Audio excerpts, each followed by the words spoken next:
Das nächste Gedichtel handelt vom ersten Kuchen. Tanni sagt zu ihrem Mann vom Haus, beim Gasten ist die Arbeit jetzt gleich aus. Du könntest was anderes tun, zum Beispiel einen Kuchen backen ganz allein.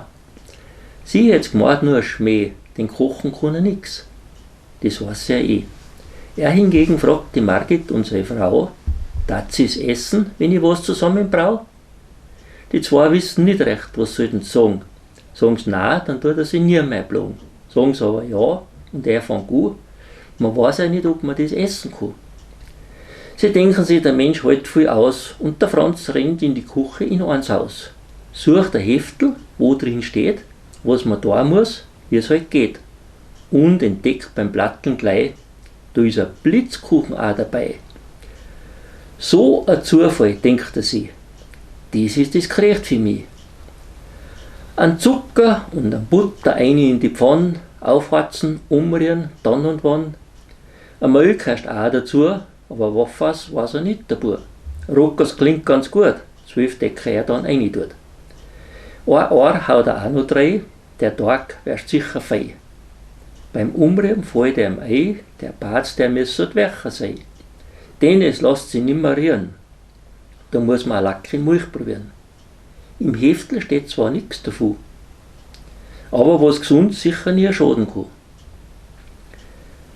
Viel besser wär's nicht, leider, aber es geht zumindest weiter. Ein Eheherrsch braucht man heiß, wie viel Grad der Franz auch nicht weiß. Er dreht einmal einen Schalter auf und denkt sich, Unglück nimmt einen Lauf. Den Tag als Blechbringer ist fein schon verzwickt, weil der überall viel lieber pickt.